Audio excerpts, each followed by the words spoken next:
Hola, ¿qué tal? Yo soy el licenciado en Filosofía, Andoni Silva. Hoy veremos de forma clara y concisa el pensamiento de Friedrich Nietzsche.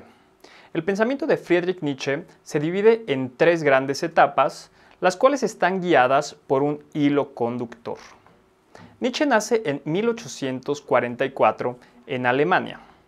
Se puede considerar a Nietzsche un niño prodigio, ya desde que muy temprano comenzó a escribir tratados de filosofía de un muy buen nivel.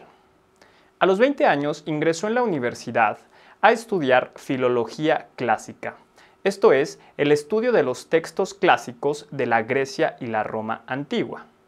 Al salir es cuando inicia la primera etapa de su pensamiento filosófico propiamente dicho. Esto está representado en su primer obra denominada El nacimiento de la tragedia. Aquí Nietzsche analiza el concepto de lo dionisiaco. Dionisio, recordemos, era el dios griego del vino y del éxtasis. Lo dionisiaco es para Nietzsche el fondo último de la realidad. Lo dionisiaco sería el caos, la violencia. Esto está representado en la naturaleza, en la guerra de todos contra todos por la supervivencia. A nivel humano está representado por los deseos sexuales, la embriaguez, la guerra, el conflicto. Para Nietzsche, el fondo último de la realidad es caótico, por eso lo denomina lo dionisiaco. Frente a esto está lo apolíneo. Apolo era el dios griego de la forma, del arte, del orden y la cultura. El orden, la cultura, es según Nietzsche una creación humana que le permite separarse temporalmente de lo dionisiaco para poder sobrevivir. De esta forma, lo apolíneo es algo efímero que está por encima de lo dionisiaco. Las grandes obras de arte, como la tragedia griega, son según Nietzsche una unión entre lo dionisiaco y lo apolíneo. Así, en la tragedia griega, las figuras individuales, los héroes, los protagonistas de la tragedia, surgen de un fondo de caos para morir y volver a este fondo de caos. De esta forma, lo principal sería lo dionisiaco y, de cierta forma, sería algo secundario, algo agregado, lo apolíneo. De acuerdo con Nietzsche, lo apolíneo es un desarrollo mismo que lo dionisiaco hace para divertirse a sí mismo, para encontrar cierta satisfacción en estas figuras individuales que nacen y mueren para volver a un fondo caótico. La segunda etapa del pensamiento de Nietzsche está enmarcada por una crítica ilustrada, es decir, por una crítica racional a conceptos básicos de la filosofía y la religión occidentales. Nietzsche, por ejemplo, critica la idea de una moral universal, tal como la señala Platón, Kant o el cristianismo. La moral universal nos dice que el bien y el mal son iguales para todos, que todos tenemos los mismos deberes, que todos tenemos las mismas condiciones de bienestar. Frente a esto, Nietzsche considera que más bien debemos aspirar a una moral particular.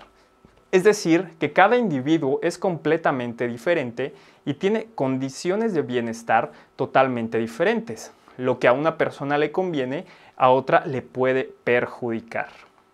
También analiza el concepto del yo. En la tradición cartesiana, en la tradición occidental, el yo era algo simple, algo conocido en sí mismo, algo que tenía una voluntad y una inteligencia muy determinada. Nietzsche considera, en cambio, que el yo de cada persona tiene detrás de sí múltiples fuerzas que le son desconocidas al sujeto y que determinan sus acciones. Considera que tenemos deseos inconscientes que intentamos satisfacer de formas veladas. Es decir, para Nietzsche el yo no es algo simple, sino algo complejo, como si dentro de cada persona existieran diferentes personalidades y actuáramos de acuerdo a aquella que tiene una voluntad más fuerte. También critica a la religión. Para Nietzsche, los entes de la religión no existen. Los dioses de cada religión son una invención humana. Debemos ver, pues, a la religión desde un aspecto psicológico. Es decir, que de acuerdo a nuestra psicología, a nuestra forma de ser, vamos a elegir una u otra religión. Así, por ejemplo, la religión de los vikingos era una religión orientada a la guerra. Odín, Thor eran dioses que recompensaban a aquellos que morían en batalla. En cambio, Nietzsche considera que la religión cristiana es una religión de la debilidad. Es una religión que nos motiva a humillarnos a nosotros mismos, que nos motiva a moderarnos constantemente y a negarnos los placeres de la vida, con la idea de que hay una recompensa en el más allá. Para Nietzsche, pues, el cristianismo es una religión que debe eliminarse, ya que destruye el placer por la vida. En esta segunda etapa encontramos las obras Humano demasiado humano, Aurora y La Gaia Ciencia, lo que da lugar a la tercera época del pensamiento de Nietzsche, donde él propone su propia ética y donde él propone sus propios conceptos para entender la realidad. En esta tercera etapa podemos encontrar obras como Así habló Zaratustra, la genealogía de la moral y el muy polémico El Anticristo. Los conceptos principales de esta tercera época del pensamiento de Nietzsche es la muerte de Dios. Para Nietzsche ya no hay necesidad de una hipótesis de un Dios omnisciente totalmente bueno que explique el mundo. Las ciencias naturales explican a partir de las leyes de la naturaleza el movimiento de la realidad. Al mismo tiempo, a través de su crítica a la religión, considera pues que son una especie de fantasmagoría, de imaginación, los dioses de cada una de las religiones. La muerte de Dios implica que Dios nunca ha existido y los europeos, los occidentales, se van dando poco a poco cuenta de esto. Y por lo tanto ya no pueden basar su vida en esta idea de un premio y un castigo después de la muerte. Para Nietzsche es más fácil explicar el mundo a través del concepto de la voluntad de poder. La voluntad de poder sería un deseo dentro de la propia realidad de obtener más poder, de ser dominantes, de estar por encima de otros. Para Nietzsche, la voluntad de poder explica las luchas de poder dentro del género humano, explica que cada ser humano intenta ser bueno en el área que mejor habilidades tiene para sentir el placer de satisfacer esa voluntad. La voluntad de poder explicaría las luchas en la naturaleza por la supervivencia, así como la estructura de la física que le permite a los objetos mantenerse y organizar su energía de forma que se desgaste lo menos posible. El superhombre es la propuesta ética de Nietzsche.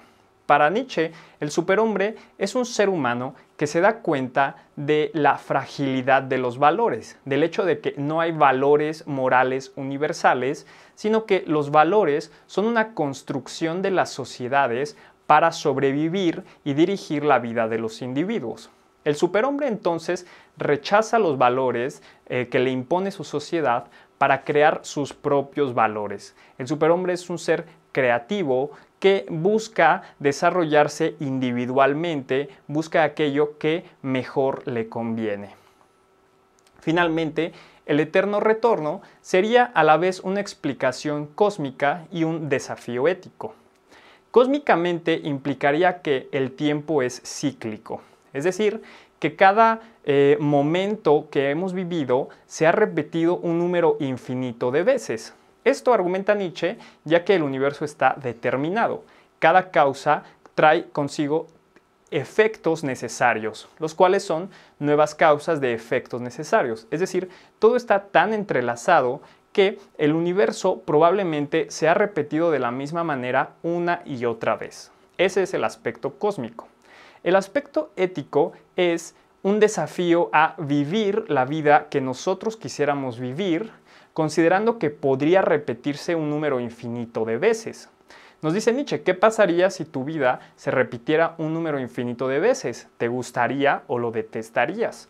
Vive entonces de forma que lo aceptarías, que te gustaría. Ese sería el aspecto ético del eterno retorno. Nietzsche finalmente muere en 1900, después de haber estado en estado de demencia durante 10 años. Se han dado múltiples explicaciones de su demencia Y al parecer la más científica, la más médica, nos indica que en su juventud, hacia eso de los 20-21 años, se enfermó de sífilis, enfermedad de la que no había cura en ese momento y que con el tiempo, con el pasar de las décadas, termina degenerando en problemas del sistema nervioso central. Estas son las ideas básicas del pensamiento de Nietzsche.